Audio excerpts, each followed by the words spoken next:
The morning sun beat down mercilessly as Ruby adjusted the heavy jacket on her narrow shoulders, feeling the familiar weight of stares from her classmates gathered near the school's chain-link fence. 3 weeks had passed since the funeral, and the whispers hadn't stopped. "Look, there goes Graveyard Girl," Madison Cooper called out, her voice carrying that special cruelty only 12-year-olds could perfect, still wearing her dead grandpa's gross jacket. Ruby kept walking, her worn sneakers crunching against the gravel. The leather jacket hung past her knees, its sleeves rolled up so many times they resembled bulky donuts around her thin arms. She'd tried leaving it at home once, but her mother had insisted she wear it. "It's the only decent thing he ever gave this family," Maria Castellano had said, her voice sharp with old pain. "You'll wear it, and be grateful." Grateful. Ruby pressed her lips together, tasting dust and disappointment. She was grateful for the way Tommy Martinez held his nose when she passed, for how even the teachers looked at her with that mixture of pity and irritation that meant problem child. Most of all, she was grateful for the patch on the back that made everyone treat her like she carried some kind of disease. The silver serpent coiled around the flaming wheel had faded to the color of old pewter, its edges frayed and mysterious. Ruby had spent hours tracing its outline with her finger, wondering what it meant, why her grandfather had worn it, and why her mother's face went stone cold whenever Ruby asked about it. "Ruby, honey, wait up." Mrs. Henderson's voice cut through the morning heat. The elderly woman from Trailer 47 hurried across the dusty lot separating the school from the mobile home park, her house slippers kicking up small clouds with each step. She reached Ruby just as the school bell rang, her weathered face creased with concern. "How you holding up, sweetheart?" Mrs. Henderson's eyes lingered on the jacket with something Ruby couldn't quite identify. "That's quite a distinctive piece your grandfather left you." "It's just a jacket," Ruby mumbled. But Mrs. Henderson was already backing away, her expression shifting from kindness to something that looked almost like fear. "Yes, well..." The older woman glanced around nervously. "Just be careful who sees you wearing that, dear. Some symbols carry more weight than others." Before Ruby could ask what she meant, Mrs. Henderson scurried back toward the trailer park, leaving Ruby standing alone as the last stragglers rushed toward the school building. The day crawled by with arithmetic problems and geography lessons about places Ruby would never see. During lunch, she sat alone at the corner table, picking at her free meal while the other kids clustered in their perfect little groups. She'd grown used to the isolation, but today felt different, heavier somehow. Through the cafeteria windows, she could see the desert, stretching endlessly toward the mountains, heat waves making everything shimmer like a mirage. Copper Ridge was the kind of place people passed through, not the kind they stayed in by choice. Her mother always said they were saving money to leave, but the jar hidden behind the cereal boxes never seemed to get any fuller. "Hey, freak show!" Dylan Porter slid into the seat across from her, his cronies flanking him like backup singers. At 13, he'd been held back twice and used his extra height to terrorize anyone smaller. "My dad says your grandpa was crazy, says he used to disappear for months at a time, then come back all beat up and bloody." Ruby's grip tightened on her plastic fork. "Your dad doesn't know anything. He knows your grandpa was in some kind of gang." Dylan's voice dropped to a theatrical whisper. "Says that jacket probably has blood on it. Dead man's blood." The other kids at nearby tables had started to listen, drawn by the promise of drama. Ruby felt heat rising in her cheeks, but it wasn't from embarrassment. It was anger, pure and sharp. "At least my grandpa wasn't a drunk who can't keep a job," she said quietly. Dylan's face darkened. He reached across the table and grabbed the collar of her jacket, jerking her halfway across the surface. "What did you say, you little—" "Mr. Porter!" Mrs. Garcia's voice cracked like a whip. "Release Miss Castellano immediately and report to the principal's office." Dylan let go with a shove that sent Ruby tumbling back into her chair. As he stalked away, muttering threats, Ruby smoothed down the jacket and tried to ignore the stares from every direction. The afternoon dragged on, each hour marked by the industrial clock above the chalkboard. When the final bell rang, Ruby gathered her few belongings and headed for the door, eager to escape into the desert heat where at least the silence was honest. But as she stepped outside, a distant rumble reached her ears, deep, rhythmic, and growing louder, the sound of motorcycles approaching from the east, where the highway cut through the mountains like a scar across the landscape. Ruby paused at the edge of the school parking lot, shading her eyes against the sun as she listened to the thunder rolling closer to Copper Ridge. The rumble grew louder, but the motorcycles didn't appear on the horizon. Whatever machines were making that sound remained hidden beyond the desert's shimmering veil, their thunder eventually fading into the afternoon silence. Ruby stood there a moment longer, something stirring in her chest, a restless feeling she couldn't name. Then, the familiar weight of routine pulled her back to reality. The walk home took 15 minutes through streets that existed more in hope than fact. Copper Ridge had been planned as a mining town back when people believed the desert would give up its secrets willingly. Now it was mostly trailer parks connected by cracked asphalt and stubborn weeds, the kind of place where dreams came to die slowly. Ruby's trailer sat at the end of Sagebrush Lane, a faded blue single-wide with aluminum siding that rattled in the wind. The tiny yard was mostly dirt, marked by her mother's failed attempts at desert gardening, a few scraggly cacti and some sun-bleached lawn ornaments that had come with the place. She found Maria Castellano exactly where she expected, hunched over the kitchen table with a calculator, a manila folder full of bills, and an expression that could curdle milk. At 32, her mother looked older, worn thin by disappointment and the kind of poverty that gnawed at everything. "How was school?" Maria asked, without looking up, her pencil scratching across a piece of paper covered in numbers. "Fine." Ruby dropped her backpack by the door and opened the refrigerator, finding the usual contents, a half-empty jar of peanut butter, some wilted lettuce, and a carton of milk that would expire tomorrow. She pulled out the milk and drank directly from the carton, knowing it would annoy her mother but not caring. "Use a glass, Ruby. We're not animals." Ruby ignored her and plopped down on the sagging couch that served as both seating and her bed. The living room was cramped but clean, decorated with the kind of furniture that came from garage sales and classified ads. The only photograph visible was a small wedding picture of her parents, taken before Ruby was born, before her father decided that family life wasn't adventurous enough and disappeared into the wind. "Dylan Porter grabbed my jacket today," Ruby said, testing the waters. Maria's pencil stopped moving. "What did you do?" "Nothing. Mrs. Garcia sent him to the principal's office." "Good." The pencil resumed its scratching. "That Porter boy is trouble, just like his father. You stay away from him." Ruby studied her mother's profile, noting the tight lines around her eyes, the way her shoulders curved inward as if protecting herself from invisible blows. "Mom, what did Grandpa do before he moved here?" The pencil snapped. Maria stared down at the broken pieces for a long moment before answering. "Your grandfather was a complicated man, Ruby. He made choices, difficult choices. That's all you need to know. But the patch on the jacket is just an old design from some motorcycle club. Probably bought it at a thrift store." Maria's voice carried a warning. "Stop asking about things that don't matter anymore." But it did matter. Ruby could feel it in the way people looked at her, the fear that flickered in Mrs. Henderson's eyes, the stories Dylan's father told.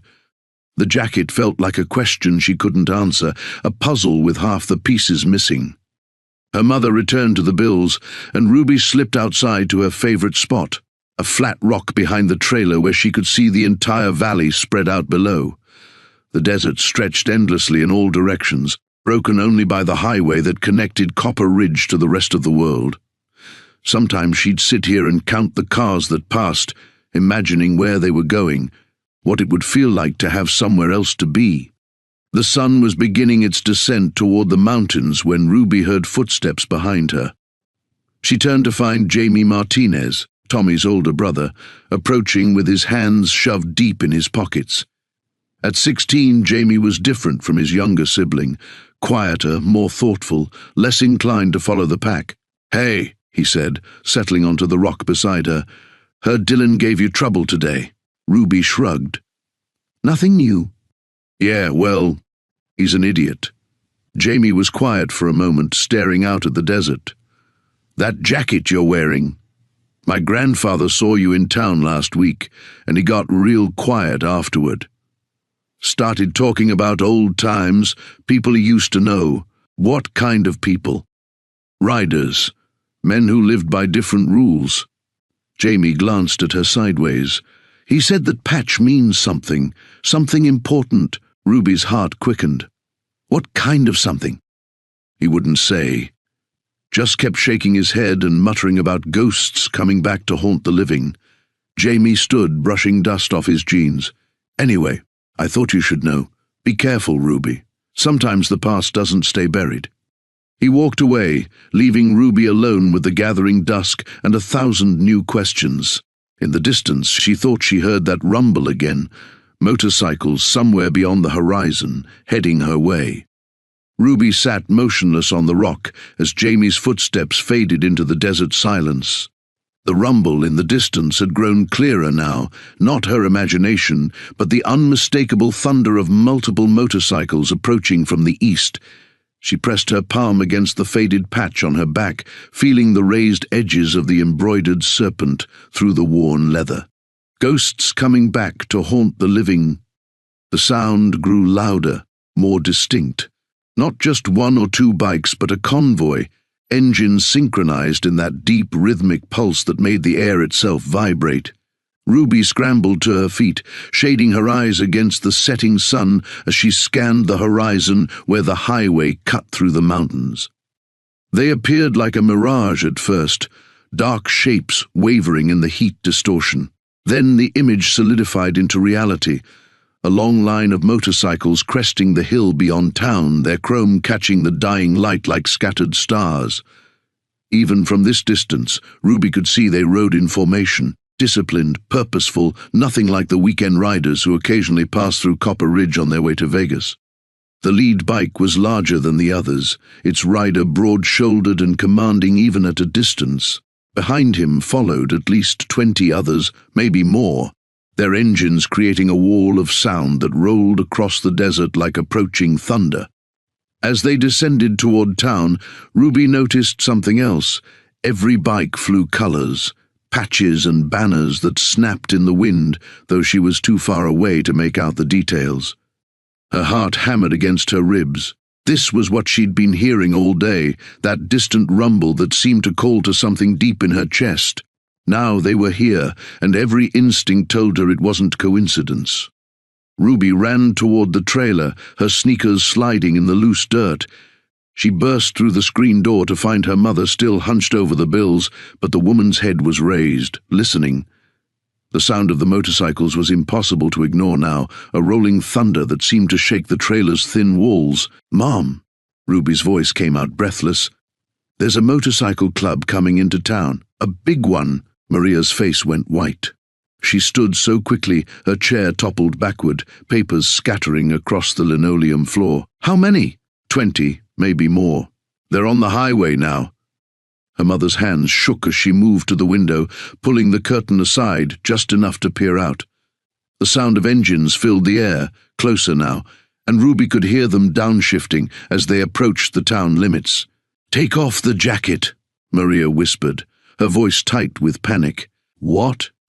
"Take it off. Now. Hide it." Her mother spun around, and Ruby had never seen such naked fear in her eyes. "They can't see you wearing it. Do you understand me? They cannot see that patch." "But why?" "Ruby," the sharpness in her mother's voice cut through everything else. "I don't have time to explain. Please, just trust me. Take off the jacket and hide it. Now."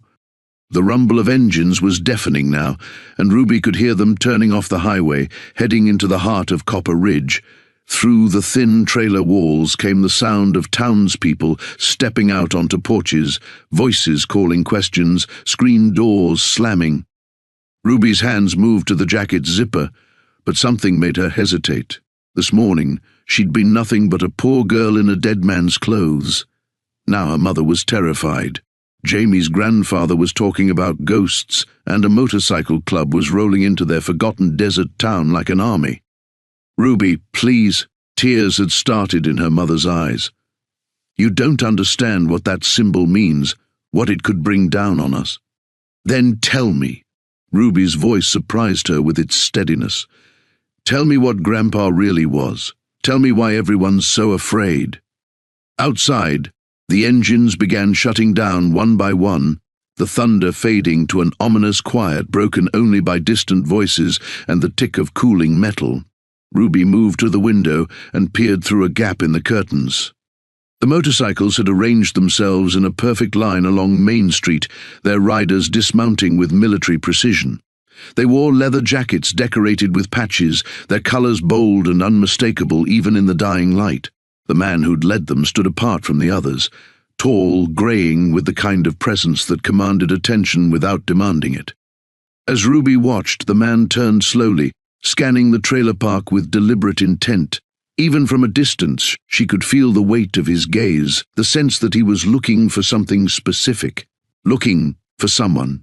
"They're here because of the jacket," Ruby said, the realization hitting her like cold water. "Because of me." Her mother's sob confirmed what Ruby already knew. Whatever her grandfather had been, whoever these people were, they'd come to Copper Ridge for one reason: to find the girl wearing the Ghost Rider's patch. Ruby's hand moved away from the zipper. The choice crystallized before her: hide the jacket and remain safely invisible, or step outside and finally learn the truth about the legacy her grandfather had left her. Through the window, the grey-haired man began walking toward the trailer park. Ruby's hand trembled as she stepped back from the window, watching the grey-haired man's steady approach. Each footstep seemed to echo in her chest, matching the frantic rhythm of her heartbeat. Behind him, the other riders had formed a loose semicircle around their bikes, their faces turned toward the trailer park like sentinels waiting for orders. "Please, Mija," her mother's voice cracked with desperation. "I'm begging you, take it off before he gets here." But Ruby's arms hung frozen at her sides, paralyzed by the weight of everything she didn't understand. The jacket felt heavier now, as if the faded patch on her back had absorbed all the fear and secrets that surrounded it. 3 days ago, she'd been invisible, just another poor kid in a forgotten town. Now she felt like she stood at the center of something vast and dangerous, something that had been sleeping until she'd unknowingly awakened it. "What if I can't?" The words tumbled out before she could stop them. What if taking it off doesn't change anything? What if they already know? Maria's sob cut through the evening air. "Then we run. We pack whatever we can carry and we leave tonight. Drive until we find somewhere they'll never think to look." The suggestion hung between them like smoke. Ruby thought of their ancient Honda in the driveway, the one that overheated on hot days and made grinding sounds when it rained.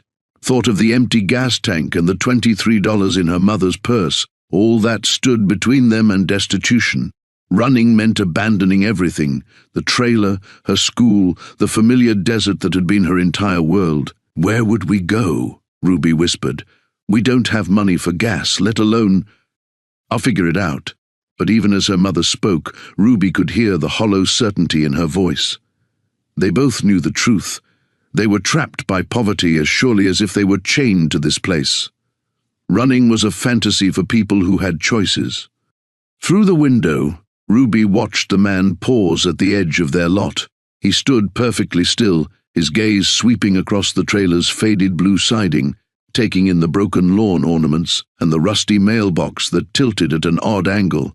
When his eyes found the window where she stood, Ruby felt a jolt of recognition, not of his face, but of something deeper. The same feeling she got when she traced the patch on her jacket, that sense of pieces clicking together in ways she couldn't comprehend. "He knows I'm here," she said, more to herself than to her mother. "Ruby, no." Maria grabbed her arm as Ruby moved toward the door. "You don't understand what you're getting into. Your grandfather, the things he was involved in, they destroyed him, consumed everything good about him until there was nothing left but guilt and nightmares." Ruby stopped, her hand on the door handle. For the first time, her mother was actually talking about him, not deflecting or changing the subject, but offering real information. What things? Violence, blood debts that could never be repaid, men who lived by codes that had nothing to do with right and wrong. Maria's grip tightened on Ruby's arm. He tried to leave it behind when you were born, thought he could disappear, start over. But the past doesn't let go that easily. Outside, the man had started walking again, his boots crunching on the gravel driveway. Ruby could see him more clearly now, weathered skin, steel-grey hair tied back, and eyes that seemed to carry the weight of decades. His jacket bore patches she couldn't quite make out, but their colours were bold and unmistakable, red, black and silver. "What if he's not here to hurt us?" Ruby asked, though even as she spoke, fear crawled up her spine like cold fingers. What if he just wants to talk? Men like that don't travel hundreds of miles just to talk. Her mother's voice held a bitter edge. They come to collect, to settle scores, to finish what was started long before you were born. The footsteps stopped just outside their door. Ruby held her breath, waiting for the knock that would shatter the last moment of choice she had. The jacket felt impossibly heavy on her shoulders, like wearing the weight of her grandfather's entire hidden life. But the knock didn't come. Instead, she heard the man's voice, deep, rough around the edges, but surprisingly gentle. "I know you're in there, girl, and I know what you're wearing."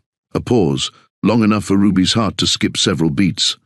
"I'm not here to hurt you, but we need to talk about what that patch means, about the promises your grandfather made, and the debt that's been waiting 12 years to be paid." Ruby's blood turned to ice water. Her mother's face crumpled, and Ruby finally understood the true source of her terror. This wasn't about the past catching up. It was about the future being stolen. The patch on her back wasn't just a symbol, it was a contract signed in her grandfather's blood, and now they'd come to collect from his only heir. The choice was no longer whether to hide or reveal herself. The choice was whether to face her inheritance standing up or let it destroy her family from the shadows. Outside, the man waited with infinite patience, while Ruby stood frozen between worlds she didn't understand. Ruby's hand closed around the door handle, the cool metal anchoring her to this moment of no return. Her mother's terrified whisper, "Ruby, don't," seemed to come from very far away, drowned out by the thundering of her own pulse. She thought of Dylan Porter's sneering face, of the way Mrs. Henderson had stepped back in fear, of sitting alone on that rock every evening, watching cars disappear toward lives she'd never have. 12 years of being invisible, of being nobody, of accepting that poverty and powerlessness were her permanent address. The patch on her back seemed to pulse with warmth, as if it recognized this moment too. "If I don't open this door," Ruby said quietly, "will the debt just disappear? Will they leave us alone forever?" Her mother's silence was answer enough. Ruby turned the handle. The man standing on their doorstep was larger than he'd appeared from the window, his presence filling the narrow space like a force of nature. Up close, she could see the intricate details of his jacket, patches that told stories in symbols she didn't understand, colors that spoke of brotherhood and violence in equal measure.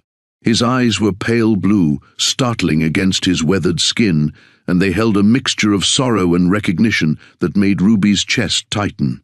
"Sophia's granddaughter," he said, and his voice carried the weight of certainty. "You have his eyes, Miguel's eyes." Ruby lifted her chin, fighting against the urge to step backward into her mother's protective shadow. "You knew my grandfather." "Knew him?" The man's mouth curved in something that wasn't quite a smile. "Girl, I rode with him for 15 years. Watched him save my life more times than I can count, and probably saved his just as often. Miguel Castellano was my brother in every way that mattered." Behind Ruby, her mother made a small, broken sound. "Marcus." The man's attention shifted, his expression softening slightly. "Maria, you look well." "No thanks to you or your kind." The bitterness in her mother's voice could have stripped paint. "We buried all of this with him. We agreed. He made promises before he made agreements with you." Marcus's voice remained gentle, but carried steel underneath. Oaths that don't die just because the man who swore them does.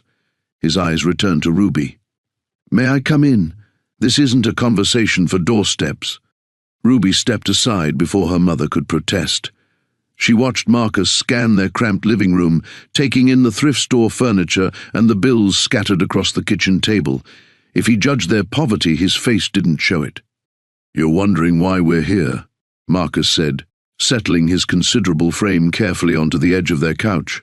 Why now, after all these years? Ruby remained standing, her hands clasped behind her back to hide their trembling. My grandfather's been dead for 3 years. But the jacket hasn't been worn in 12. Marcus leaned forward, his pale eyes intense. That patch you're carrying, it's not decoration, girl. It's identification. It broadcasts who you are to anyone who knows how to look, and today, for the first time since your grandfather went into hiding, someone was looking. The words hit Ruby like physical blows. What do you mean, someone was looking? Rival clubs have long memories. Old grudges don't fade just because the original players disappear. Marcus's voice dropped lower. Word reached us this morning that the Crimson Serpents are riding north from Phoenix. They'll be in Nevada by tomorrow night, and they're asking questions about Miguel Castellanos' family. Ruby's mother made that broken sound again, and this time she sank into a kitchen chair as if her legs could no longer support her. They said they'd forgotten. They said the debt died with him. They lied. Marcus's bluntness filled the trailer like poison. The Serpents don't forget, and they don't forgive. Miguel cost them something precious 12 years ago, and they've been waiting for the right moment to collect payment. What did he cost them? Ruby's voice surprised her with its steadiness. Marcus studied her for a long moment, and Ruby felt like he was measuring something in her that she didn't even know existed. He chose family over brotherhood, broke sacred oaths to protect people he loved. His eyes flicked meaningfully toward her mother. Some lines, once crossed, can never be uncrossed. The trailer felt smaller suddenly, the walls pressing inward with the weight of inherited guilt. Ruby understood now why her mother had begged her to hide the jacket, why fear had become their constant companion. She was wearing evidence of a betrayal that had marked her family for death. So what happens now? Ruby asked. Marcus stood, his presence commanding even in the confined space. Now you choose.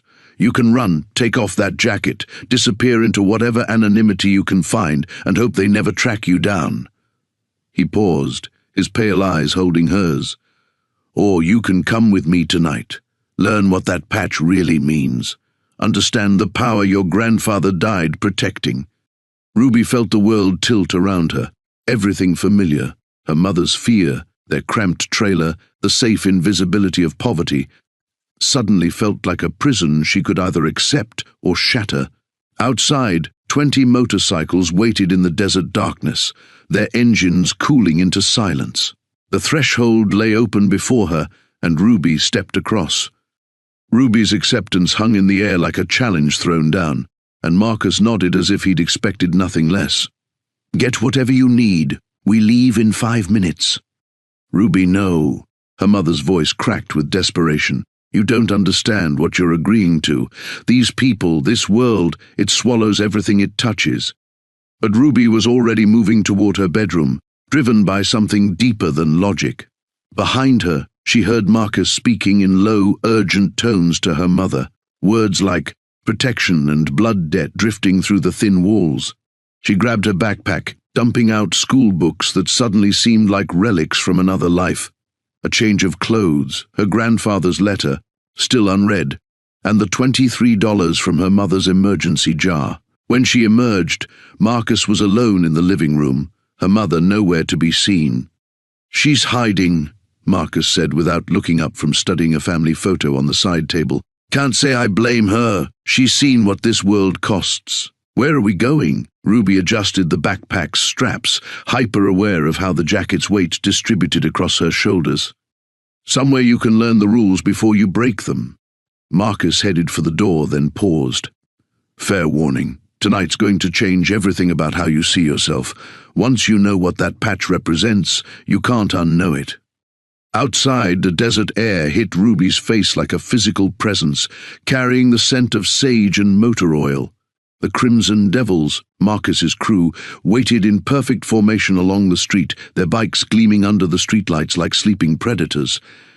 As Ruby approached, 20 pairs of eyes tracked her movement, assessing, measuring, calculating. Marcus led her to a massive bike at the head of the formation, its chrome tank reflecting the stars overhead. "You ever been on a motorcycle?" Ruby shook her head, fear and excitement warring in her chest. "Rule 1, Marcus said, handing her a helmet that looked like it had seen decades of use. "Trust your rider. Rule 2, lean with the turns, don't fight them. Rule 3, what you see tonight stays between us until you decide what to do with it." The helmet smelled of leather and old smoke, but it fit perfectly. Marcus swung his leg over the bike with practiced ease, the machine settling under his weight like a living thing recognizing its master. Ruby climbed on behind him, her arms instinctively circling his waist as the engine roared to life beneath them. "Hold tight," Marcus shouted over the noise. "First lesson starts now."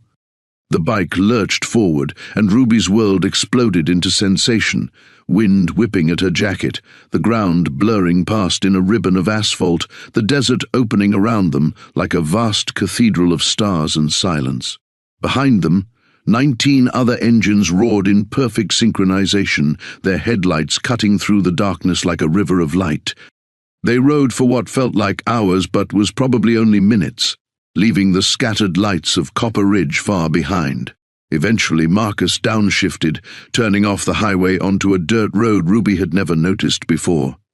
The convoy followed, their bikes handling the rough terrain with surprising grace. The road ended at what looked like an abandoned mining camp, weathered buildings clustered around a central fire pit, the remnants of Nevada's boom and bust history. But as they approached, Ruby realized it wasn't abandoned at all. More motorcycles sat in neat rows between the buildings, and figures emerged from the shadows like phantoms materializing from smoke. Marcus killed the engine, and sudden silence rushed in to fill the space. Ruby's legs shook as she dismounted, adrenaline and terror making her movements clumsy. Around her, the other riders were performing what looked like a ritual, dismounting in unison, removing their helmets with military precision, forming a loose circle around the fire pit. "Welcome to the boneyard," Marcus said, his voice carrying clearly in the desert quiet. "Last refuge of the Ghost Riders. The place your grandfather helped build before he chose love over loyalty." An older woman emerged from the largest building, her grey hair braided with leather and silver. She wore a jacket similar to Marcus's, but her patches were different, older, more elaborate, speaking of rank and respect earned through decades. When her eyes found Ruby, her weathered face split into a grin that transformed her entirely. "Well, I'll be damned," she said, her voice rough as sandpaper. Miguel's grandbaby, wearing his colors like she was born to them. She approached Ruby with the confident stride of someone accustomed to command. "I'm Catherine, but everyone here calls me Bones. I was your grandfather's president before he went civilian." Ruby found her voice. "He was in a motorcycle club?" "Arnie," Bones laughed, the sound echoing off the surrounding rocks. "Your grandfather didn't just belong to a club. He was Ghost Rider royalty. And that patch you're wearing? It's his lieutenant's colors, the rank that made him second in command of the most feared Brotherhood the desert has ever seen." The world tilted again, familiar ground crumbling beneath Ruby's feet. Everything she'd thought she knew about her family, about herself, was dissolving into something larger and infinitely more dangerous. Around the fire pit, 20 pairs of eyes watched her with mixture of respect, curiosity, and something that might have been hope. The real test was just beginning. The silence stretched between Ruby and the circle of watching faces, heavy with expectation and the weight of inherited secrets. Bones stepped closer, her weathered hands reaching toward the jacket's collar with the reverence of someone handling sacred relics. "May the 1st?" she asked, and Ruby nodded, too overwhelmed to speak. Bones's fingers traced the faded patch with surprising gentleness, her eyes closing as if she could read memories in the worn fabric. "Miguel wore this the night we rode into Phoenix to settle the Serpent War," she murmured. "Came back covered in blood that wasn't his own, carrying 3 bullets in his shoulder, and never said a word of complaint." Her eyes opened, fixing on Ruby with laser intensity. "That courage you're wearing, it was earned in fire and paid for in scars." Around the fire pit, other Ghost Riders began to move, their movements carrying the fluid precision of people who'd spent decades reading each other's intentions. An enormous man with arms like tree trunks fed new wood to the flames, while a woman whose face bore a jagged scar from temple to jaw began laying out items on a blanket, photographs, weapons, documents tied with leather cord. "The Crimson Serpents aren't just coming for revenge," Bones continued, her voice dropping to a gravelly whisper. "They're coming for you specifically. That patch makes you heir to everything Miguel left unfinished, including a promise that could either save the Ghost Riders or destroy us completely." Ruby's mouth went dry. "What kind of promise?" Marcus materialized beside her, his expression grim. "The kind that requires blood to fulfill. Your grandfather swore an oath before he disappeared, that his bloodline would either unite the desert tribes or pay the price for his betrayal with their lives." The words hit Ruby like physical blows. She thought of her mother cowering in their trailer, of Dylan Porter's casual cruelty, of 12 years spent believing she was nothing more than a poor girl from a broken family. The jacket suddenly felt impossibly heavy, like wearing a target painted in her own genetic code. "I don't understand," Ruby said, hating how young her voice sounded. "How can I unite anything? I don't know anything about motorcycles or clubs or—" "You know how to stand your ground," Bones interrupted. "Saw it the moment Marcus brought you into the light. That's not something that can be taught, girl. That's something you're born with or you're not." The scarred woman approached, carrying a leather-bound book that looked ancient even in the firelight. "These are the genealogies," she said, her voice surprisingly soft. "Every Ghost Rider bloodline for 3 generations, including the ones who chose different paths." She opened the book, pages crackling like autumn leaves, until she found what she was looking for. Here, Miguel Castellano, lieutenant rank, joined 1962, went civilian 1975. 1 daughter, Maria. 1 granddaughter, Ruby.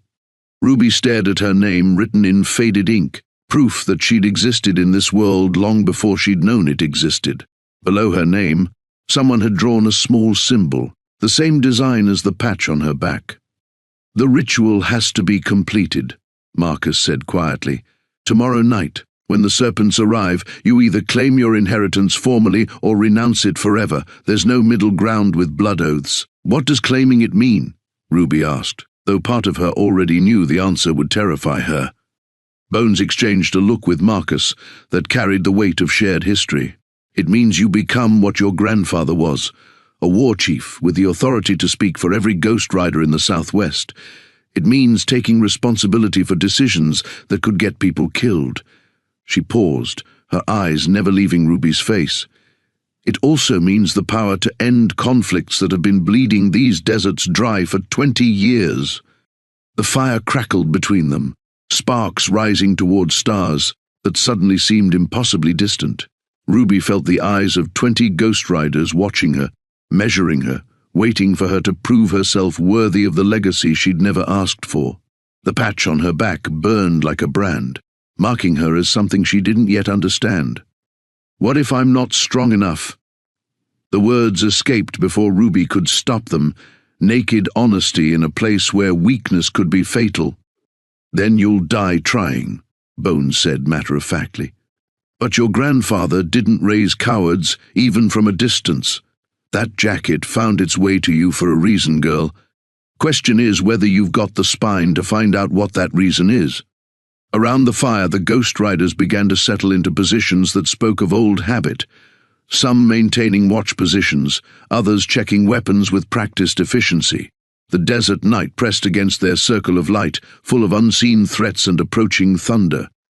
Ruby looked down at her hands, surprised to find them steady despite everything she'd learned. Tomorrow night would bring violence and choices that could destroy everything she'd ever known. But for the first time in her life, she wasn't facing that future alone. The real question was whether she'd survive long enough to understand what she was fighting for. The desert wind picked up as the fire settled into steady flames, carrying with it the distant rumble of approaching engines. Ruby's head snapped up, her newly awakened instinct screaming danger even before Marcus was on his feet, his hand moving to the pistol at his hip. Too early, Bones growled, her weathered face hardening into granite. They weren't supposed to be here until tomorrow night. The rumble grew louder, resolving into the distinctive, throaty roar of heavyweight motorcycles pushed hard across desert terrain. Ruby counted the sounds. 6 bikes, maybe 7, their engines screaming with the aggressive note of riders who didn't care about stealth or courtesy. "Serpents," the scarred woman hissed, slamming the genealogy book shut and rolling it back into its protective cloth. "They're riding in formation." Around the fire, 20 ghost riders moved with lethal efficiency, weapons appearing from hidden places, positions shifting to create defensive arcs. Ruby found herself pushed toward the center of their circle, suddenly understanding that she wasn't just wearing her grandfather's jacket. She was wearing a declaration of war. "Get her out of here," Marcus snapped to Bones, but the older woman shook her head grimly. "No time. They're already at the perimeter." Bones grabbed Ruby's shoulders, her grip strong enough to leave bruises. "Listen to me, girl. What happens next is going to test everything you think you know about yourself. The serpents are here for you specifically, and they're not planning to ask politely." The approaching engines reached crescendo and then suddenly cut off, leaving a silence that felt more dangerous than any noise. Ruby's heart hammered against her ribs as she stared into the darkness beyond their circle of light, knowing that somewhere out there, men with guns and grudges were deciding her fate. "Ruby Castellano!" The voice boomed across the desert, carrying the authority of someone accustomed to being obeyed. "We know you're in there. We can smell Miguel's coward blood from here." Bones's grip tightened. "Do not respond. Do not move. Let us handle—" "I'm done hiding," Ruby said, her voice surprising herself with its steadiness. She stepped forward, shrugging off Bones's restraining hands, moving toward the edge of the firelight with the same determination that had carried her out of her mother's trailer. "Ruby, no." Marcus's warning carried desperation, but she was already beyond reach, walking into the space between safety and the unknown darkness where her enemies waited. "I'm here," she called out, a 12-year-old voice carrying further than it should have in the desert air. "What do you want?" Laughter answered her, harsh, masculine, full of cruel anticipation. Then footsteps, boots on gravel, moving closer with deliberate slowness. Ruby forced herself to remain still as figures emerged from the shadows, their leather cuts gleaming dully in the firelight, serpent patches coiled across their backs like promises of violence. The man in the lead was built like a linebacker, his shaved head covered in tattoos that seemed to writhe in the shifting light. His eyes found Ruby and stayed there, studying her with the cold calculation of a predator sizing up prey. "You're smaller than I expected," he said conversationally. "Miguel's granddaughter, wearing his lieutenant's patch like you earned it." He smiled, showing too many teeth. "I'm Viper. I've been looking forward to meeting you for 12 years. Ruby felt every eye on her. Ghost riders poised to fight, serpents ready to kill, all of them waiting to see what she was made of. The jacket felt impossibly heavy across her shoulders, and for a moment she understood exactly why her grandfather had walked away from this world. "My grandfather's dead," she said, proud that her voice didn't shake. "Whatever debt you think exists died with him." Viper's laugh was like breaking glass. "Oh, little girl, blood debts don't die, they compound interest." He stepped closer, close enough that Ruby could smell motor oil and violence on his skin. "Your grandfather cost me my brother's life, betrayed sacred oaths to save people who weren't worth saving. That kind of dishonor stains bloodlines for generations." Behind her, Ruby heard the metallic sound of weapons being readied, safety catches clicking off with quiet precision. The desert night balanced on a knife's edge, waiting for the wrong word or movement to tip it into chaos. "But I'm feeling generous tonight," Viper continued, his smile widening. "So I'm going to give you a choice, little Castellano. Renounce that patch, strip off Miguel's colors, and walk away from this world forever. Do that, and I'll let you and your mother disappear into whatever hole you crawled out of." Ruby felt the moment crystallizing around her, understanding with absolute clarity that her next words would determine not just her fate, but the fate of every person standing in this circle of light. The scared little girl who'd been mocked for wearing dead man's rags was gone, burned away by the fire of inherited legacy and chosen courage. "And if I don't?" she asked. Viper's expression turned predatory. "Then we finish what your grandfather started, tonight, with blood." The words hung in the desert air like a death sentence. Ruby felt the weight of 20 Ghost Riders behind her, their lives suddenly balanced on the defiance of a 12-year-old girl who'd learned about her legacy less than an hour ago. The smart choice, the safe choice, pressed against her throat like a scream waiting to escape. But as she opened her mouth to accept Viper's ultimatum, to strip away the jacket and disappear into anonymity, Marcus's voice cut through the tension. "The girl's under Ghost Rider protection. You want her, you go through all of us." Viper's laugh turned genuinely delighted. "Oh, I was hoping you'd say that." He raised his hand, and the darkness beyond the firelight erupted with movement. Not 7 serpents, 20, 30, more emerging from positions they'd held in perfect silence. Ruby's stomach dropped as she realized the terrible mathematics of the situation. The Ghost Riders were outnumbered more than 2 to 1, caught in their own stronghold with nowhere to retreat. "You always were too sentimental, Marcus," Viper continued conversationally. "Miguel had the same weakness, couldn't make the hard choices when they mattered most." His eyes found Ruby again. "Tell me, little girl, how many people are you willing to watch die for the privilege of wearing dead man's clothes?" The question hit like a physical blow. Ruby turned, seeing Bones's weathered face set in grim determination, Marcus's hand steady on his weapon despite the hopeless odds.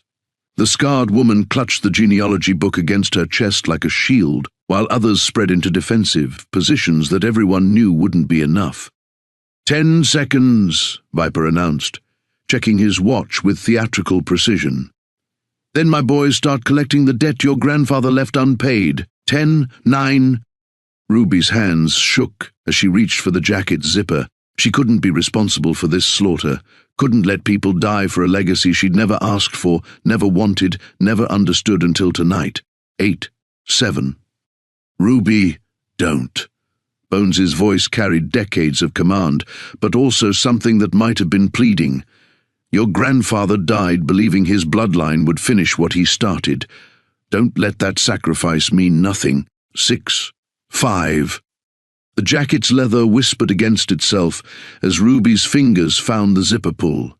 Around her, Ghost Riders tensed for a fight they couldn't win, their loyalty to a dead man's granddaughter about to cost them everything. The desert wind carried the smell of gun oil and approaching violence. 4, 3... Ruby pulled the zipper down 6 inches, then stopped. Something was wrong with the jacket's weight distribution, a hardness against her ribs that hadn't been there before. Her fingers explored the inner pocket she'd never noticed, finding an object wrapped in oiled leather. 2. She pulled it free just as Viper's countdown reached 0. A pistol, small, silver, deadly, with initials carved into its grip. MC Miguel Castellano, her grandfather's weapon, hidden in his jacket like a final gift. But Ruby had never fired a gun in her life.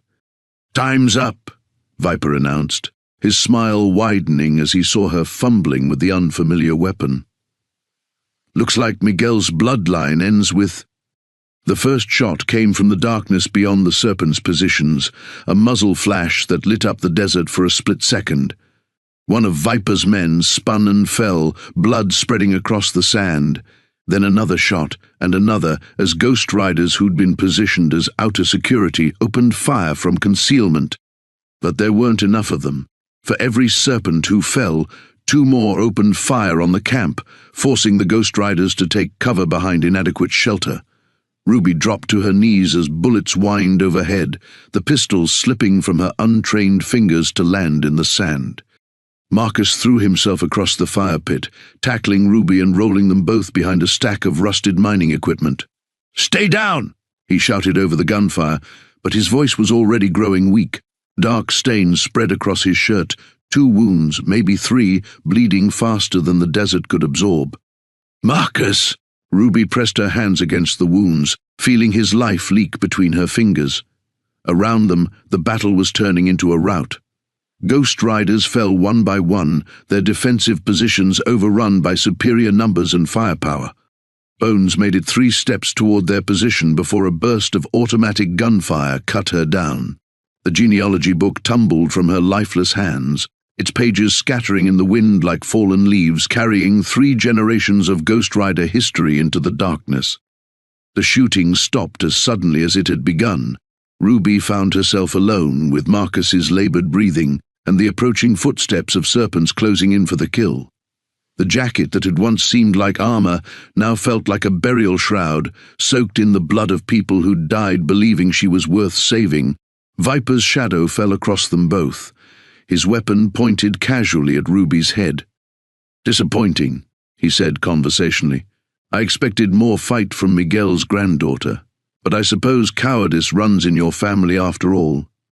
Ruby looked up at him, the taste of failure and death thick in her mouth, knowing that her grandfather's legacy was about to die with her. Ruby stared up at Viper's weapon, the taste of Marcus's blood on her hands mixing with the grit of desert sand between her teeth. Around them, the silence pressed heavy with the weight of the dead, broken only by Marcus's increasingly shallow breathing and the distant sound of serpents methodically searching bodies for survivors. "Any last words, little girl?" Viper's finger tightened on the trigger. "Something profound about family honor, about finishing what your grandfather started." But Ruby wasn't looking at his gun anymore. Her eyes had found something else in the scattered pages of the genealogy book, a photograph that had fallen near her feet, its edges curled and yellowed with age. The image showed a group of riders standing beside their motorcycles, and in the center, a young man who looked exactly like the face she saw in her mother's old mirrors. Miguel Castellano, but not as she'd imagined him. He was smiling. Not the hard, dangerous smile she'd expected from a motorcycle club lieutenant, but something genuine and unguarded. His arm was wrapped around a woman Ruby didn't recognize, while behind them, a mixed group of Ghost Riders and serpents stood together in easy camaraderie. On the back of the photograph, someone had written in faded ink, "Desert Peace Summit, 1974. The revelation hit Ruby like lightning. "You're lying." Viper paused, his weapon wavering slightly. "What?" Ruby's voice grew stronger, fueled by sudden understanding. "My grandfather didn't betray anyone. He was trying to make peace." She struggled to her knees, ignoring the gun pointed at her head, holding up the photograph with trembling fingers. "This is from 1974. You and the Ghost Riders used to work together." The silence that followed was different now, charged with a tension that had nothing to do with violence. Ruby saw something flicker across Viper's scarred features. Surprise, then calculation, then what might have been fear. "Where did you find that?" His voice had lost its casual menace. "Your brother," Ruby continued, the pieces clicking into place with terrible clarity. "He wasn't killed because of my grandfather's betrayal. He was killed because he supported the peace talks, just like Miguel did." She looked around at the surviving serpents, seeing uncertainty creeping into their expressions. "You've been hunting my family for 20 years because you needed someone to blame for destroying something you never wanted in the first place." Marcus stirred weakly beside her, his eyes focusing with effort. "Smart girl," he whispered, blood flecking his lips. "Miguel always said the truth was in the details." Viper's composure cracked completely. "Shut up! Both of you shut up!" The gun shook in his hands, but Ruby could see he was no longer pointing it at her head. Instead, his attention kept flicking to his own men, measuring their reactions to revelations that threatened to unravel decades of carefully constructed lies. "The peace talks failed because someone murdered the negotiators," Ruby said, her voice carrying clearly across the desert silence. "Both sides, Ghost Riders and serpents who believed in ending the violence." She looked directly at Viper. "It was you, wasn't it? You killed your own brother to keep the war going." He was weak. Viper exploded, his mask of control finally slipping. Just like Miguel, they would have given away everything our fathers built for some fantasy about desert brotherhood. His weapon swung wildly as he spoke, his voice rising to a near shriek. "I saved the serpents from that weakness." Around them, Ruby watched the faces of the surviving serpents shift from certainty to confusion to something that looked like disgust. One of them, a lean man with silver threading his beard, lowered his weapon entirely. "Jesus, Viper," the man said quietly. "You told us Miguel killed Tommy during a raid. You said he shot him in the back while Tommy was trying to surrender." "He might as well have," Viper snarled, but his authority was crumbling with every word. "Don't you see? They were going to destroy everything. The clubs, the territories, the respect our colors command." He gestured frantically at Ruby. "This little bitch carries the same poison in her blood." Ruby stood slowly, her grandfather's jacket hanging loose around her small frame, no longer feeling like a costume or a burden. The weight of it had changed, transformed from obligation into choice. She understood now what Miguel had really left her, not just a legacy of violence, but knowledge of what that violence had cost. "I know what my grandfather really did," she said, her voice steady and clear in the desert air. "He tried to save both our peoples from men like you." She looked at each serpent in turn, seeing doubt and recognition warring in their faces. "The question is, what you're going to do with that truth." Marcus managed a weak smile as consciousness faded from his eyes. "Miguel would be proud," he whispered. The desert wind picked up, scattering more pages from the genealogy book across the sand. Not lost history anymore, but evidence of a future that might still be possible. The silver-bearded serpent took another step forward, his weapon now hanging loose at his side. "Tommy was my cousin," he said, his voice cutting through the desert silence like a blade. "I rode with him for 15 years before he died." His eyes never left Viper's face.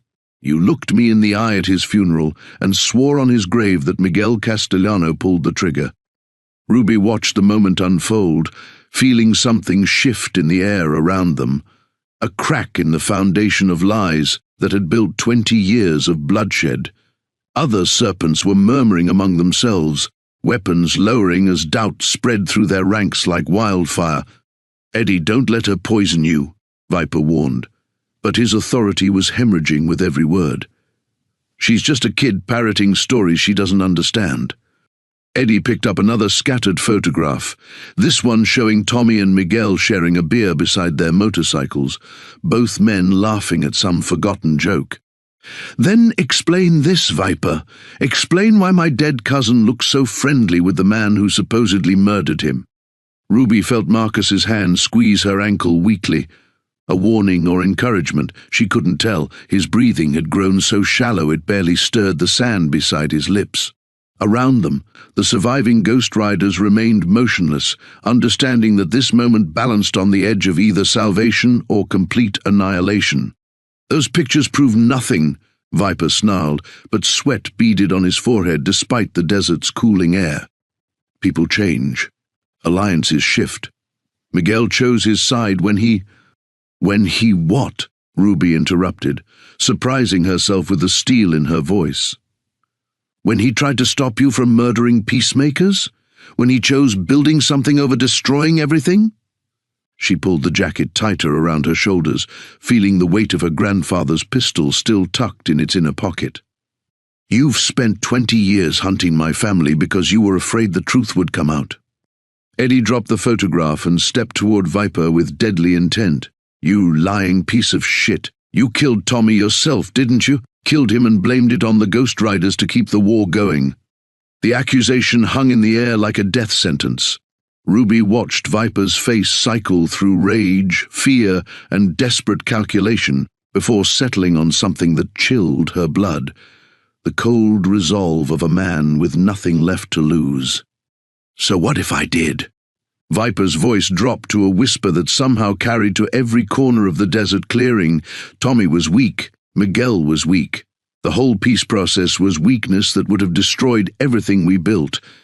His weapon swung toward Eddie, But I protected the serpents from that poison, just like I'm protecting them now from his infected bloodline." Ruby saw the murder in Viper's eyes and acted without thinking. Her hand found her grandfather's pistol, fingers wrapping around the carved initials as she drew the weapon with desperate speed. She'd never fired a gun in her life, had no idea how to aim or account for recoil or any of the 100 details that separated trained killers from frightened children. But desperation and 20 feet of open ground proved sufficient teachers. The gunshot cracked across the desert like thunder. Viper spun sideways, his own weapon discharging harmlessly into the sand as Ruby's bullet caught him in the shoulder. He went down hard, clutching the wound and staring at her with absolute shock. "Jesus Christ," one of the serpents breathed. The kid actually shot him. Ruby stood with the smoking pistol in her trembling hands, adrenaline making her vision swim. Around her, 30 hardened bikers stared in stunned silence at the 12-year-old girl who'd just put their leader on the ground. The moment stretched like a held breath, teetering between chaos and something that might have been hope. Eddie broke the spell by walking over to Viper's prone form and kicking his weapon away. "Somebody get me some rope," he called to his fellow serpents. "We've got 20 years of lies to sort through, and this bastard's going to answer for every one of them." Ruby let the pistol fall from her numb fingers, her legs suddenly too weak to support her weight. She collapsed beside Marcus, whose eyes had found enough strength to focus on her face. "Your grandfather," he whispered through blood-flecked lips, "taught you better than he knew." As Ruby pressed her hands against Marcus's wounds, she felt the weight of her inheritance finally settling into place. Not the burden of violence she'd feared, but the responsibility of truth. Around them, serpents and the few surviving Ghost Riders began the delicate work of untangling decades of manufactured hatred. The desert wind scattered more pages from the genealogy book across the sand, but Ruby no longer saw them as lost history. They were seeds now, carrying the possibility of something her grandfather had died believing in, a future built on truth instead of lies. The pistol lay forgotten in the sand beside Ruby as she pressed her torn shirt sleeve against Marcus's wounds, the fabric quickly soaking crimson. His breathing came in shallow gasps that seemed to echo across the sudden quiet of the desert clearing. Around them, the careful dance of former enemies trying to navigate truth began in hesitant steps. Eddie crouched beside Viper's writhing form, rope appearing in his weathered hands as other serpents gathered in a loose circle. The wounded leader's face had gone grey with shock and blood loss, but his eyes still burned with decades of carefully nurtured hatred. 20 years, Eddie muttered as he bound Viper's hands with practiced efficiency. 20 years of hunting Ghost Riders because you told us they killed Tommy. He pulled the rope tight enough to make Viper wince. 20 years of good men dying for your lies. Ruby felt Marcus's hand find hers, his fingers cold despite the desert heat. The wound in his side, she called to Eddie, desperation creeping into her voice. "He needs help now or he's going to bleed out." One of the surviving Ghost Riders, a woman with intricate tattoos covering her arms, approached cautiously, medical supplies already in her hands. The serpents watched her warily, hands hovering near weapons, the old instincts of violence warring with the new reality Ruby had forced into existence. "Let her help him," Eddie ordered his men, and Ruby felt something shift in the desert air, the first tentative step toward something her grandfather had died believing possible. As the tattooed woman worked on Marcus's wounds, Ruby gathered the scattered photographs from the genealogy book, her hands shaking with adrenaline and exhaustion. Each image told the same story: Ghost Riders and serpents working together, celebrating together, building something larger than their individual clubs. The evidence of Viper's deception lay scattered across the sand like fragments of a shattered mirror, reflecting a past that might yet become prologue. "There's more," Ruby said, her voice carrying farther than it should have in the vast desert space. She held up a photograph showing both club leaders shaking hands beneath a banner reading Desert Brotherhood Compact, 1974. They had a treaty, A real one. Both clubs agreed to share territory, share trade routes, end the violence that was killing members on both sides. Viper struggled against his bonds, blood seeping through his shirt. Naive children playing at peace, he spat. You have no idea what those treaties would have cost us, no understanding of what strength really means. Strength? Ruby stood slowly, her grandfather's jacket hanging loose around her small frame, but no longer feeling like a costume. The weight of it had settled into her bones now, transformed from burden to choice. You murdered your own brother and blamed innocent people.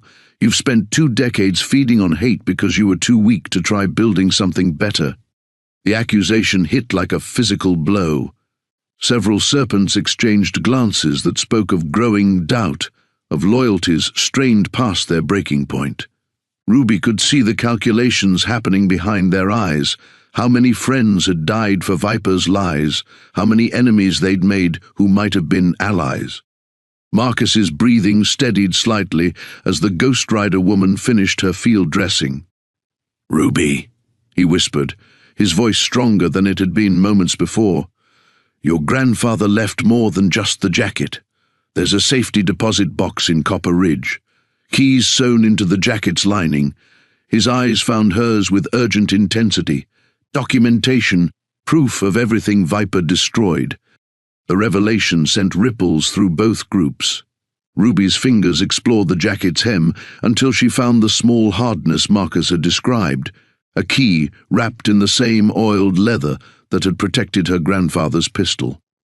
"Evidence that could clear a lot of names," Marcus continued, his gaze shifting to include the serpents.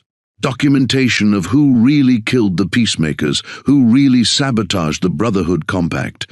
His eyes locked on Viper's face. "Who really murdered Tommy Castellano." Ruby felt the full weight of her inheritance settling around her shoulders. Not just the jacket or the gun, or even the bloody legacy of violence, but the responsibility to finish what her grandfather had started. The truth that could heal 20 years of manufactured hatred, or tear both clubs apart completely if handled wrong.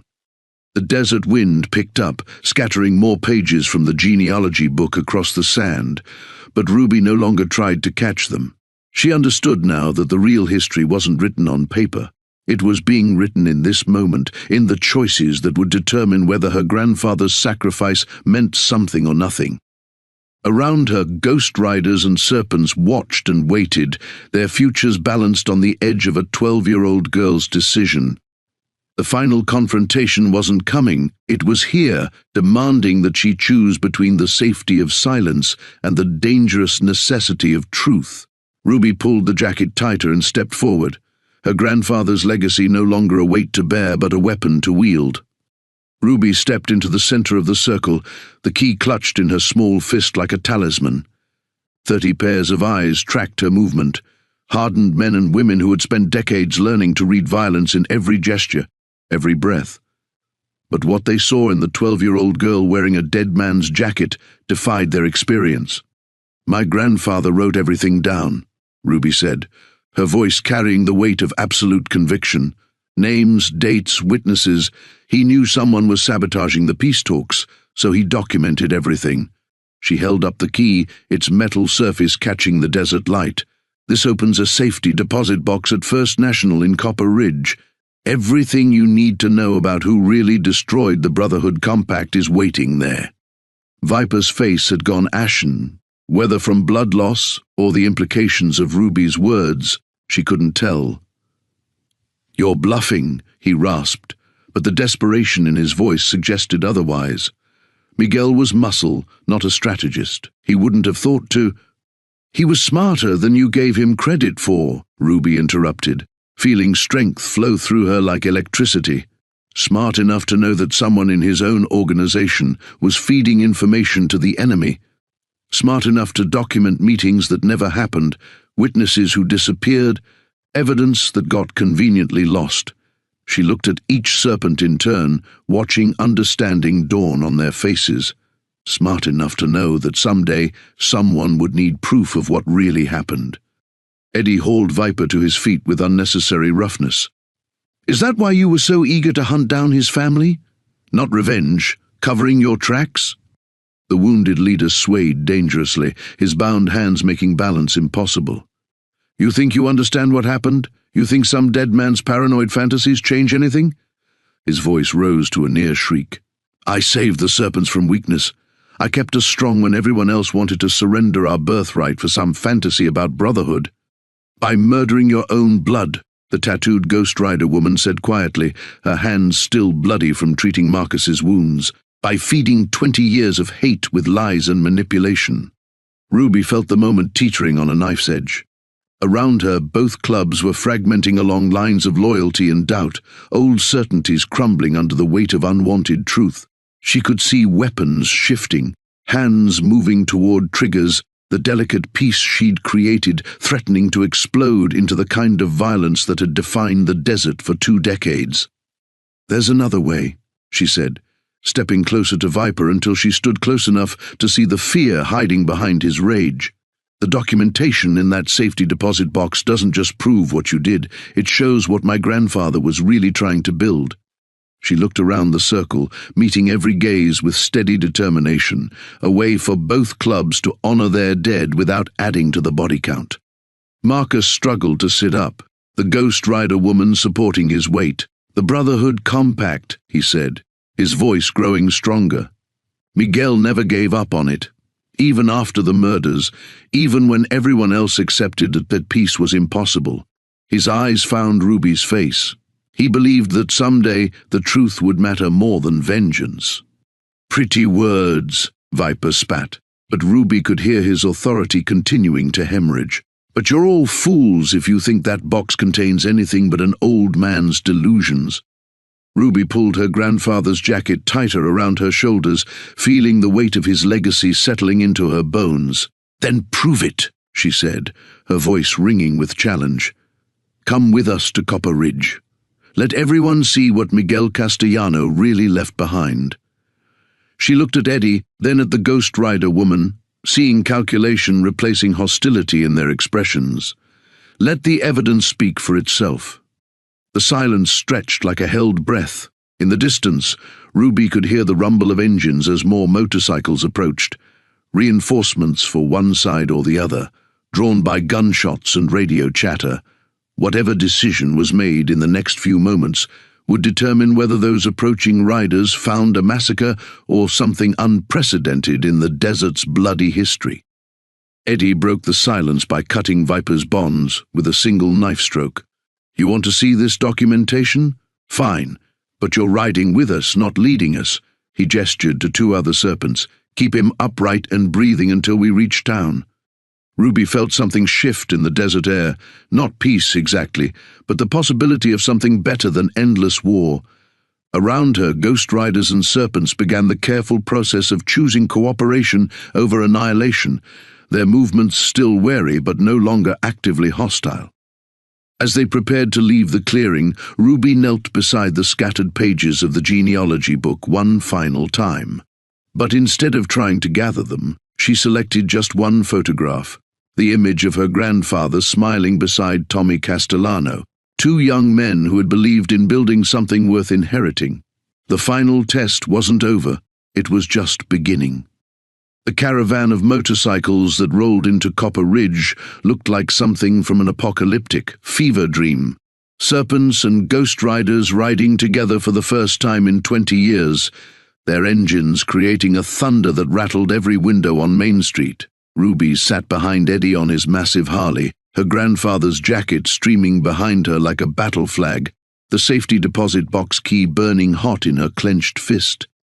But as they pulled up to First National Bank, Ruby's heart sank. The building stood dark and empty, a chain-link fence surrounding its crumbling facade. A weathered sign proclaimed permanently closed, assets transferred to Nevada Central Banking. "Son of a bitch," Eddie muttered, killing his engine. Around them, 30 other motorcycles fell silent, leaving only the whistle of desert wind through abandoned storefronts. Viper, supported between 2 serpents but still conscious enough to gloat, managed a weak laugh. "Did you really think it would be that easy?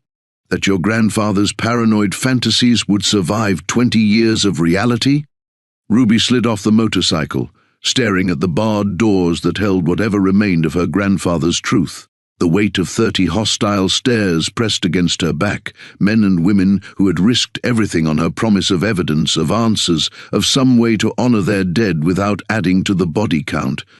"The assets were transferred," Ruby said, her mind racing. "That means the safety deposit box still exists, somewhere." She turned to face the assembled bikers, seeing doubt creeping into eyes that had briefly held hope. "We just need to find out where." "This is bullshit," one of the serpents growled, his hand drifting toward the weapon at his belt. "We followed a little girl chasing ghost stories while our brothers are bleeding in the sand." The Ghost Rider woman, Ruby still didn't know her name, stepped forward with Marcus leaning heavily against her shoulder. "The bank manager," she said quietly. "Harold Chen. He used to live above the hardware store before the bank closed. Might still be there." Ruby felt the moment balancing on a razor's edge again. She could see the fragile alliance she'd forged beginning to crack under the pressure of disappointment and old hatreds. Weapons were shifting, voices growing louder, the careful peace threatening to shatter completely. That's when she heard the sound that chilled her blood, the deep rumble of approaching engines, but not the familiar thunder of Harleys. These were different, bigger, more aggressive. "Fuck!" Eddie breathed, his head snapping toward the desert highway. Iron Wolves. Ruby's blood turned to ice. The Iron Wolves were the third club in the desert hierarchy, bigger than either the Serpents or Ghost Riders, meaner than both combined. They'd stayed out of the 20-year war, content to pick over whatever territories the fighting had left undefended. But 30 riders from both enemy clubs rolling into town together would look like an alliance to them. A threat. "How many?" Marcus asked weakly. Eddie was already climbing back onto his motorcycle. "Too many, and they're not here to talk."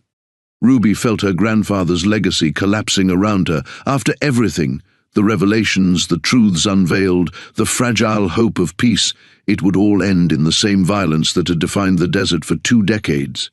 The Iron Wolves would attack, the Serpents and Ghost Riders would be forced to defend themselves, and whatever chance existed for healing old wounds would die in the street outside her grandfather's empty bank. But as she stared at the approaching dust cloud on the horizon, Ruby realized something that stopped her breath.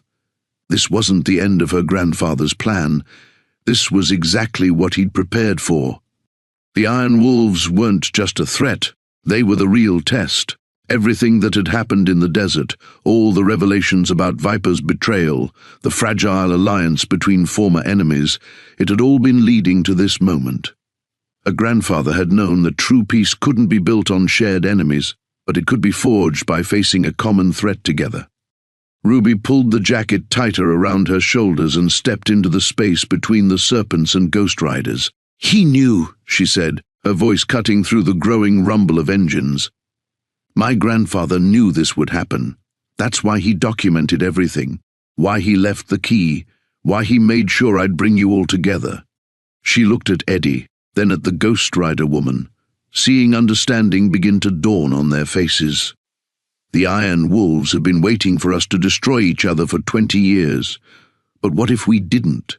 What if instead of finding weakness, they found strength?" The dust cloud was closer now, individual headlights visible through the desert haze. Ruby could see the exact moment when 30 hardened bikers made the same calculation. They could scatter and run, preserving their individual clubs while abandoning any hope of peace. Or they could stand together and prove that some legacies were worth more than survival. Eddie's engine roared to life. "Ghost Riders," he called out, his voice carrying impossible authority. "You know this ground?" The tattooed woman smiled grimly. "Better than they do." Ruby felt her grandfather's spirit settling around her like armor as the final confrontation approached. This was what he'd really left her.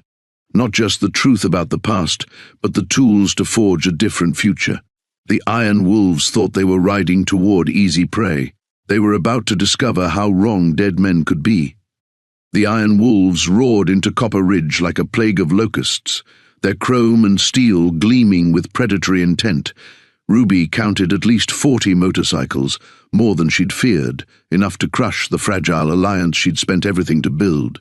Their leader, a mountain of a man with arms thick as tree trunks and a beard that hung to his chest, raised his fist and brought the thunderous convoy to a halt 50 yards from where serpents and ghost riders waited. "Well, well," he called out, his voice carrying easily across the desert air. "Look what we got here. Enemies playing nice in the sandbox." His laugh was like gravel in a cement mixer. "You know what happens to clubs that forget their place in my territory?" Ruby felt the alliance wavering around her. Men and women who had survived 20 years of war by trusting no one, now being asked to risk everything on the word of a 12-year-old girl. She could see weapons appearing, old instincts overriding new hopes, the careful peace she'd negotiated threatening to collapse under the weight of immediate survival. That's when she made the choice that would haunt her dreams forever. Ruby stepped forward, alone, into the no-man's land between the Iron Wolves and her grandfather's legacy. The jacket felt impossibly heavy on her shoulders, but she wore it like armor as she walked towards certain death. Behind her, she heard Eddie curse, heard motorcycles rev as both clubs prepared to charge forward to protect her. "Stop!" she called back, her voice carrying impossible authority. "This is my choice." The Iron Wolves' leader dismounted slowly, his boots hitting the asphalt with the sound of a coffin closing. He was even bigger up close, 6.5 feet of muscle and menace, with scars that told stories of violence Ruby couldn't imagine. But when his eyes fixed on the patch riding between her shoulder blades, something shifted in his expression. "That's interesting ink you're wearing, little girl," he said, his voice dropping to a whisper that somehow seemed more dangerous than his earlier roar. "Real interesting."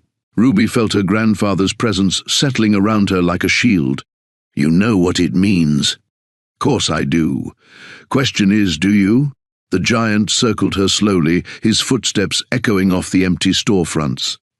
"That patch belonged to Miguel Castellano, mean old bastard who could split a man in half with his bare hands. You're what, 12, 13? What makes you think you can wear a dead man's authority?" "Because he chose me to finish what he started," Ruby said, surprised by the steadiness in her own voice. "Because someone has to pay the price for peace." The Iron Wolves' leader stopped circling. And what price would that be? Ruby reached into the jacket and pulled out her grandfather's pistol, the same weapon that had ended Viper's brother, that had defended the innocent and punished the guilty for more years than she'd been alive. The weight of it felt like holding destiny itself. 20 years ago you made a deal with someone in the Serpents," she said, watching recognition flicker in the giant's eyes. "Information about Ghost Rider movements in exchange for territory. That someone was Viper Martinez, and that deal was paid for with the blood of peacemakers. Around them, the desert had gone silent except for the whisper of wind through sagebrush. Ruby could feel 30 Iron Wolves, 15 Serpents, and 15 Ghost Riders hanging on every word. "The deal's over," Ruby continued. "The man who made it is finished, but I'm offering you something better." She raised the pistol until it pointed directly at the Iron Wolves' leader, a gesture so audacious, so impossible, that several of his men actually laughed. "I'm offering you the chance to be part of something bigger than territory wars and blood debts. Something my grandfather died believing in." Ruby's finger found the trigger, and suddenly no one was laughing anymore. "The question is whether you're strong enough to accept it." The silence stretched like a held breath. Ruby knew she was going to die. A 12-year-old girl with a gun she barely knew how to use, facing down 40 of the most dangerous men in the desert. But she also knew that her death might buy the Alliance the few minutes it needed to scatter, to survive, to carry her grandfather's dream into an uncertain future. The Iron Wolves' leader studied her face for what felt like eternity. Then, slowly, impossibly, he began to smile. "Miguel Castellano's granddaughter," he said, shaking his head in what might have been admiration. "Crazy runs in the family, I see." He gestured to his men, and Ruby closed her eyes, waiting for the gunfire that would end everything. Instead, she heard engines shutting down. One by one, The iron wolves were dismounting, their leader's gesture meaning something she didn't understand but desperately hoped meant survival. "The price for peace," the giant said quietly, "isn't your death, little girl. It's your life. The question is whether you're brave enough to live with what comes next." Ruby's hand trembled as she slowly lowered the pistol, the weight of it suddenly unbearable now that the moment had passed. The Iron Wolves' leader, she still didn't know his name, gestured for her to approach, his massive frame casting a shadow that seemed to swallow half the street. 20 years I've been waiting for someone to call in that debt," he said, his voice carrying a weariness she hadn't heard before. "Your grandfather saved my brother's life in '67, pulled him out of a burning truck when everyone else ran." He looked at the assembled bikers, serpents, ghost riders, and iron wolves standing together for the first time in memory. "Miguel told me someday his kin would come collecting. Didn't expect it to be a little girl with more balls than sense." Ruby felt her legs threatening to give out as the adrenaline began to fade. Behind her she could hear Eddie approaching, his boots heavy on the asphalt. "What does that mean?" she managed to ask. The giant's smile held no warmth, but it wasn't hostile either. "Means the Iron Wolves honor our debts. Your grandfather's granddaughter wants peace? Fine, but peace ain't free, and it ain't simple." He gestured to his men, who were watching the exchange with expressions ranging from confusion to grudging respect. "Some of my boys got blood feuds with both your clubs. You asking them to forget 20 years of brothers dying? No," Ruby said, finding her voice again. "I'm asking them to remember why those brothers died, to make sure it meant something." Marcus had managed to stand, supported by the Ghost Rider woman whose name Ruby still didn't know. His face was pale from blood loss, but his voice carried clearly across the street. The Brotherhood compact wasn't about forgetting the past, it was about choosing the future. Viper, still held between two serpents, let out a bitter laugh. Pretty words from dead men's children. "But you still don't have proof of anything. That bank is empty, that key opens nothing, and without documentation." "Without documentation, what?" The voice came from behind them, elderly but sharp. Ruby turned to see a small Asian man emerging from the hardware store, his hair silver and his hands stained with motor oil. "Harold Chen," he said, nodding to the assembled bikers. "Former bank manager, current keeper of inconvenient truths." Eddie stepped forward. "The safety deposit boxes were transferred to my personal custody when the bank closed," Chen said calmly, "including box 247 registered to one Miguel Castellano." His eyes found Ruby's face. "Been waiting 12 years for someone to come with the key." Ruby's heart hammered against her ribs as she pulled the key from her pocket. It seemed impossible that something so small could hold the weight of 20 years' worth of secrets, but as Chen nodded recognition, she felt her grandfather's presence settling around her like armor. "The documentation is real," Chen continued, addressing the crowd of bikers. "Financial records, meeting transcripts, photographs. Everything Miguel gathered to prove what really happened the night the peace died." His gaze shifted to Viper, including recordings of certain phone conversations with Iron Wolves leadership. The Iron Wolves leader, Ruby decided to think of him as Bear until someone told her different, crossed his arms over his massive chest. "Those conversations are going to cause problems for some of my boys." "Good," Eddie said quietly. "Problems need causing." Ruby felt the moment crystallizing around her, all the threads of her grandfather's plan finally weaving together. The key wasn't just about documentation, it was about choice. Every person standing in this street could walk away, could return to the familiar comfort of old hatreds and inherited wars, or they could choose something harder. "Mr. Chen," she said, her voice steadying with each word, "when we open that box, everyone sees what's inside. Serpents, ghost riders, iron wolves. No secrets, no hidden agendas. Just truth." Chen nodded slowly. "That's what Miguel wanted. Called it the final accounting." Bear looked around at his men, then at the serpents and ghost riders, his expression unreadable. "Truth's got a way of cutting everyone who touches it. You sure you want to bleed, little girl? Ruby thought of her grandfather, alone in his trailer with nothing but faded photographs and fading hope.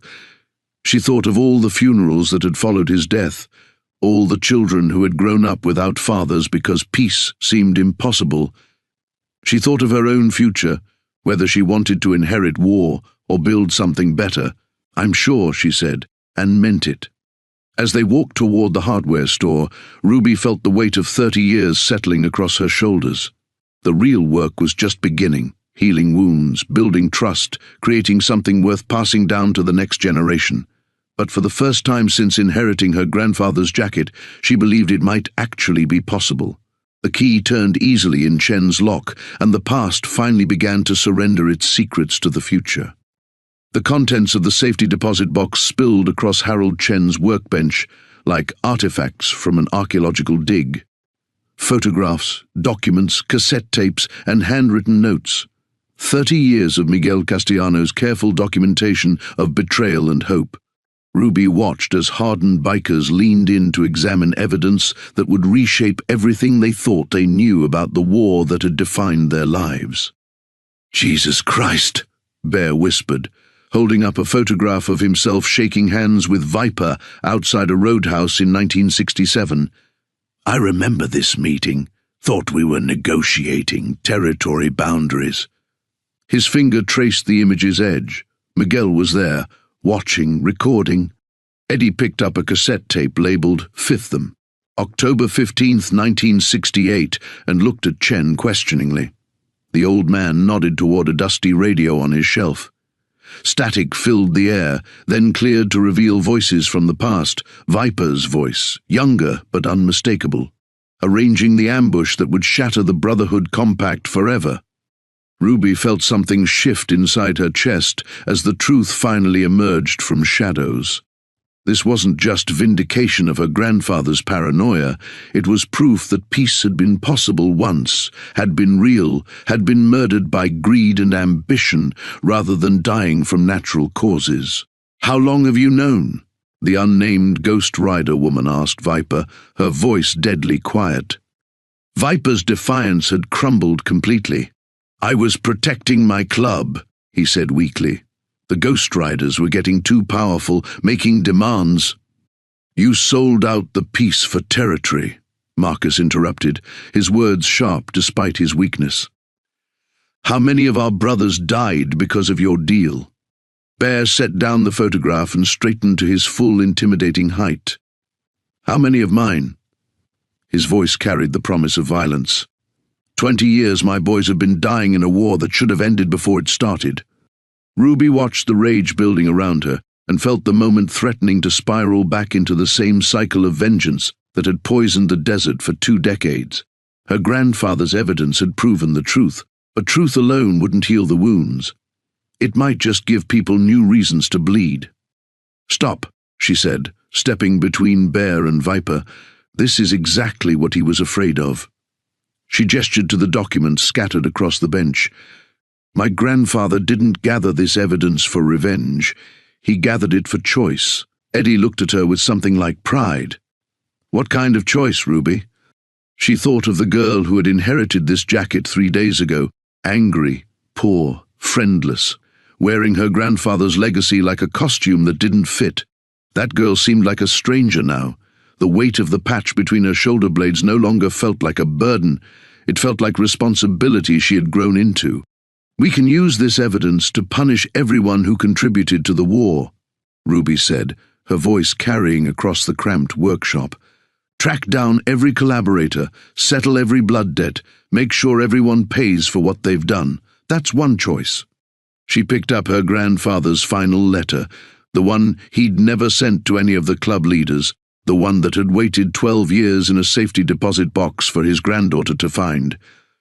Or we can use it to build something better, to prove that peace isn't weakness. It's the hardest thing any of us can choose. Bear studied her face with eyes that had seen too much violence. And what happens to the guilty? What happens to him? He jerked his head toward Viper. Ruby felt her grandfather's wisdom settling around her like armor. He lives with what he's done, every day, but he also gets the chance to help fix it. She looked directly at Viper, seeing a broken old man rather than a monster. The question is whether he's strong enough to try. The silence that followed felt different from the tense quiet of potential violence. This was the silence of people thinking, weighing, imagining futures they'd never dared consider possible. Marcus was the first to speak. The Brotherhood compact isn't dead if we don't let it die. The Ghost Rider woman nodded slowly. Sarah Martinez, she said, finally offering her name. I'd like to shake hands with my enemy and call him brother.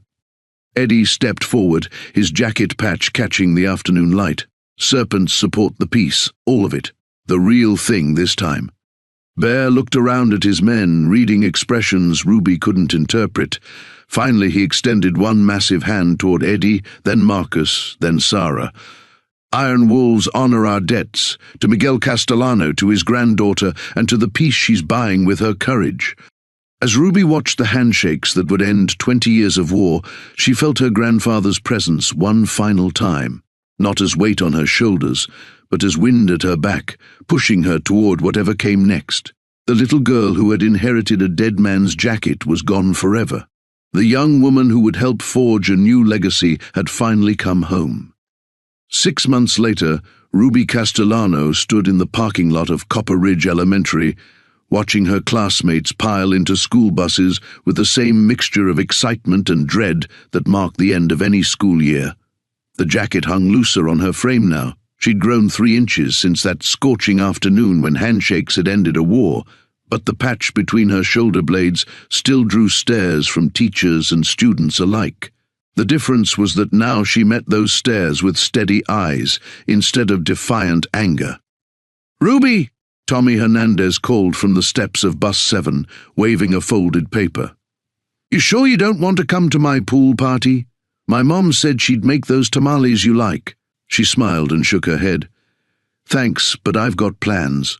Plans that involved a monthly meeting that had become the most unlikely tradition in Nevada desert history. Every third Saturday, the leadership of 3 motorcycle clubs gathered in Harold Chen's hardware store to discuss territory disputes, coordinate charity runs, and work through the endless complexity of keeping peace between men who had been trained for war. Ruby had missed exactly 1 meeting in 6 months when she'd been laid up with pneumonia, and even then she'd insisted on participating by phone from her hospital bed. The sight of a 13-year-old girl taking notes during discussions of interstate drug smuggling routes had initially amused the bikers. Now they waited for her input before making major decisions. Her phone buzzed with a text from Eddie, running late. "Bike trouble. Start without me if you have to." Ruby typed back, "Bear's bringing his nephew today, the one who wants to prospect. God help us all." She pocketed the phone and started the familiar walk toward downtown Copper Ridge. The town hadn't changed much. The same dusty streets, the same struggling businesses, the same desert heat that made summer afternoons feel like punishment. But something fundamental had shifted in the atmosphere. Where once there had been an undercurrent of tension, a sense of violence always lurking just beyond the horizon, now there was simply the ordinary friction of a small town learning to live with its own complicated history. The Ghost Riders had established a clubhouse in the old Greyhound station, turning it into a combination motorcycle repair shop and community center. Ruby could see Sarah Martinez in the bay window, teaching a group of local kids basic engine maintenance. Marcus had recovered fully from his bullet wound and now served as the club's official liaison to the Copper Ridge Chamber of Commerce, a sentence that would have been incomprehensible a year ago. The Serpents had undergone the most dramatic transformation.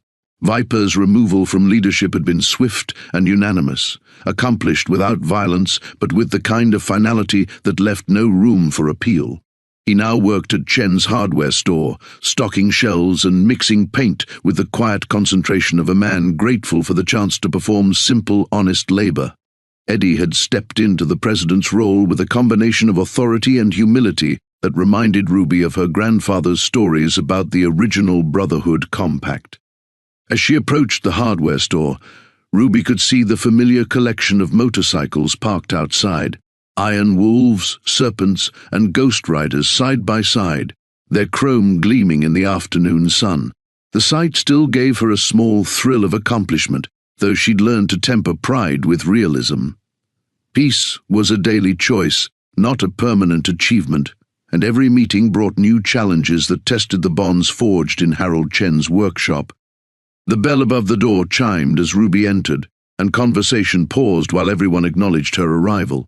Bear's nephew, a lanky 19-year-old named Jesse, stood near the back of the group, his expression carefully neutral as he took in the surreal sight of former enemies discussing logistics for a joint charity run to benefit the Children's Hospital in Las Vegas. "Ruby," Chen called from behind the counter, "your grandfather's things came back from the county courthouse. Thought you might want to take them home today." The box contained the last of Miguel Castellano's personal effects that had been held as evidence during the brief investigation into Viper's confession. Ruby had testified before a grand jury about the contents of the safety deposit box, helping federal prosecutors understand the scope of the conspiracy that had funded 20 years of violence. 3 Iron Wolves had pled guilty to racketeering charges. Viper himself had received 5 years probation in exchange for his cooperation. Justice, Ruby had learned, was messier and less satisfying than the movies suggested. She accepted the box and felt the familiar weight of her grandfather's legacy settling around her shoulders. Inside were his military medals, photographs of her grandmother she'd never seen, and a letter addressed simply to my heir. Ruby didn't need to read it again to know what it said. The final message was simple: true strength comes not from the symbols we inherit, but from the courage we choose to claim. As the meeting began around her, Ruby Castellano, inheritor of jackets and keeper of peace, finally understood what home meant.